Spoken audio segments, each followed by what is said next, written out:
This is from the Johns Hopkins University Studies in Historical and Political Science by Herbert B. Adams. He's the editor. It says History and Past Politics and Politics of Present History. Freeman. 14th series says the 4th and the 5th, Slavery and Servitude in the Colony of North Carolina by John Spencer Bassett, PhD, Professor of History and Political Science in Trinity College, North Carolina. And this is back from 1896 by the Johns Hopkins Press, all right, 1896. The first laborers that in the English took to the New World colonies were whites, who during the first years of their residence were obliged to serve the settlers in the capacity of bonded servants. These people were commonly called servants or Christian servants. Remember, we got this in the past parts. They were just labeling themselves Christians. They weren't really calling themselves white. Remember, that didn't exist for about 60 years after 1619. It didn't exist in any record. It started way after classifying people as white. And remember, we got to be careful with that. And we know that a lot of these Europeans were not just pale-skinned white. All right? They were people of color too. And as such are to be distinguished from slaves in regard to them, as well as to the slaves. Their history as it related to North Carolina begins in Virginia. There were 3 sources of the supply of these servants. There were indented servants, people of no means, who being unable to pay for passage to America, agreed to assign themselves for a certain period to some ship captain on condition that when he reached Virginia, he might transfer his rights for money to someone who would maintain and work the servant for the given period. Transported felons, who were such criminals, vagabonds, or other obnoxious persons, were sent to the colonies by order of the English courts. All right, that was the most of them. That was the large part of them. Kidnapped persons, and here's another large portion of these indented servants. Kidnapped persons, usually children, who were stolen by traders or ship captains in the London or Liverpool streets and taken to America, where they were assigned till of age to such planters as would pay the prices demanded for their passages.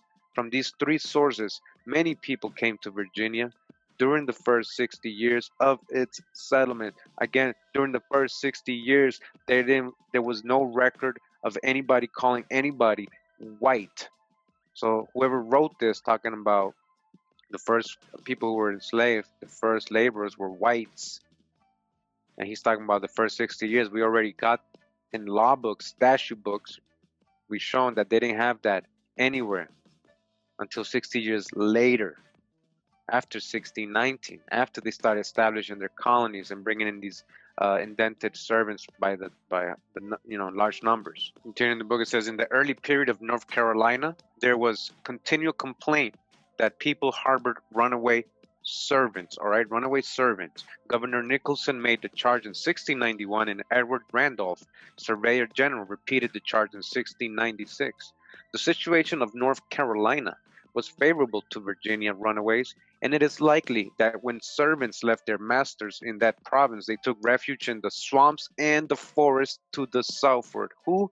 Servants, not African slaves. It says white servitude in colonial America, an economic analysis by David Gelson. Again, European servitude. White servitude was one of the major institutions in the economy and society of colonial British America. Major institution, white servitude. Indentured English men and women constituted the principal labor supply for many of the early British settlements in the New World. All right, we're not talking about Africans. They told you all your life it was Africans. All right, but that was wrong. That's Kunta Kinte. That's roots fictional stories, plagiarized fictional stories. And their successors continued to make up an important part of white immigration to the British colonies in America throughout the 17th and 18th centuries. All right, they were coming in as what? Servants, indentured servants. All right.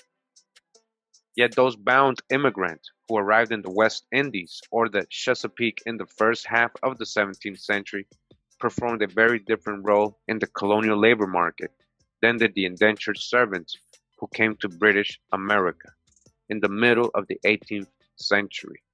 This book provides a description of the evolution of the economic function of white servitude in colonial America, based on an examination of detailed evidence about the population of bound immigrants and analysis the sources of this process through the use of an explanatory framework designed to provide an understanding of the determinants of the major changes that occurred over in time in the composition of colonial labor forces.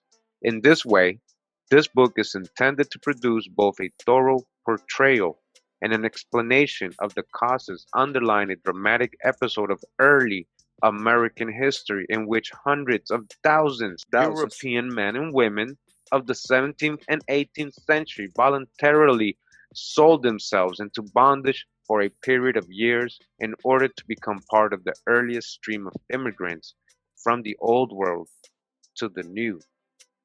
All right? Again, did you understand that? Hundreds of thousands of Europeans, they came in as what? Into bondage. They volunteered themselves into bondage, into Egypt. They came back into Egypt, right? Into bondage for a period of years, contract to become part of the early stream of immigrant. Slavery played no part in the plans of the early colonizers of British America, right? Slavery wasn't around. It didn't exist. It wasn't in their mind. They came in with their English laws, which was indentured servitude. They also copied this from the Spaniards, their encomienda and repartimiento system that they had with the Aborigines as well in the islands in Central America and Mexico, South America. Again, slavery played no part in the plans of the early colonizers of British America. The use of bound white laborers preceded the use of black slaves. So the use of bound white laborers preceded the use of black slaves in every British American colony, in every colony, all right? The book White Servitude in Colonial America, an Economic Analysis. All right, so this is introduction part one. Wherever slavery ultimately developed, indentured servitude had earlier been in use, all right? To British colonial planters in the early 17th century, the indentured system offered the most accessible supply of bound labor. In those colonies in which abundant land and the availability of a profitable staple crop made the demand for labor grow rapidly, there was a high demand for servants. As a result, for many regions, it became true that, as John Corey reported from Virginia in 1619, our principal wealth consists in servants. All the way in 1619, right? That was their wealth. What was their wealth? The labor the servants were providing these people, free labor. Quantitatively indentured servants played a major role in early British migration to the New World, all right? Although their total numbers are not subject to precise estimation, an indication of their significance is given by Abbott Emerson Smith's judgment that between half and two-thirds of all white immigrants to the American colonies after the 1630s came under indenture, or Wesley Franks Craven's estimate that 75% or more of the Virginia settlers in the 17th century were servants. All right? This is an uncomfortable truth, an untold story, untold history. All right, so we're in this other book now by Don Jordan and Michael Walsh, and it's called White Cargo: The Forgotten History of Britain's White Slaves in America. We're just talking about European servitude. Slaughtered in America for gold, the English in America had to plant for their wealth. Failing to find the expected mineral riches along the eastern seaboard, they turned to farming, hoping they can make gold from tobacco. They needed a compliant, subservient, preferably free labor force, and since the indigenous peoples of America were difficult to enslave, they turned to their own homeland to provide. All right, they got their own English slaves, not Africans.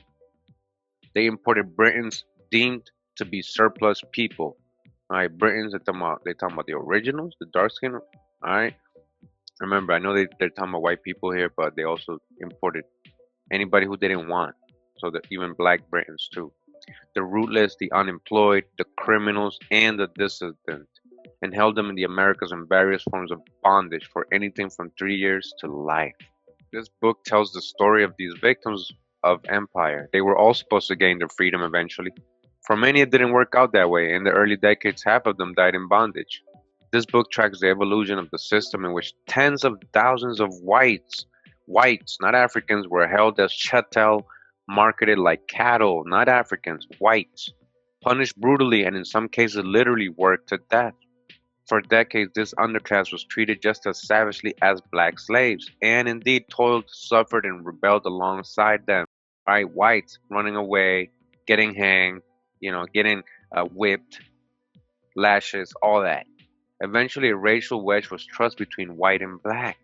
Something happened, leaving blacks officially enslaved and whites apparently upgraded, but in reality, just as enslaved as they were before. You understand what happened? Eventually, there was a racial wedge, and among the first to be sent were children. Some were dispatched by impoverished parents seeking a better life for them, but others were forcibly deported. Forcibly. In 1618, the authorities in London began to sweep up hundreds of troublesome urchins from the slums and, ignoring protests from the children and their families, shipped them to Virginia. England's richest man was behind this mass expulsion. It was presented as an act of charity. The starving children were to be given a new start as apprentices in America. In fact, they were sold to planters to work in the fields, and half of them were dead within a year. Shipments of children continued from England and then from Ireland for decades. Many of these migrants were little more than toddlers. In 1661, the wife of a man who imported 4 Irish boys into Maryland as servants wondered why her husband had not brought some cradles to have rocked them in, as they were so little. A second group of forced migrants from the mother country were those such as vagrants and petty criminals, all right? They were sending mad criminals over here, whom English rulers wished to get rid of. The legal ground was prepared for their relocation by a highwayman turned Lord Chief Justice who argued for England's gaols to be emptied in America. Thanks to men like him, 50,000 to 70,000 convicts, all right, or maybe more, were transported to Virginia, Maryland, Barbados, and England's other American possessions before 1776. All right, before 1776. All manner of others considered undesirable by the British Crown were also dispatched across the Atlantic to be sold in servitude. They ranged from beggars to prostitutes, Quakers to cavaliers. All right, all the people, anybody they didn't want over there, undesirable. So they were sending them too. They were undesirable. So a lot of you people got, whatever, English, Irish, in your family's census, and you go back to English people. They might have been actually so-called black people, not white people. These were black indentured Europeans. I want to read on from this book now. It's called The Peopling of British North America, an introduction by Bernard Bailyn. All right, he has a lot of good sources for his information. We're going to get into this book now. It says here, as I suggested earlier, the original recruitment of the 17th century population was largely, though not wholly, the product of efforts to divert to the colonies a portion of the mobile English labor force. Reliable estimates of the numbers involved have now been established: 378,000 immigrants from England to the Western Hemisphere in the course of the 17th century, of whom 155 went to the mainland colonies. The majority of them, what? Indentured servants. They wasn't here just because they wanted a free ride over here and start a new life. They didn't pay their own way over here. These were indentured servants slash slaves.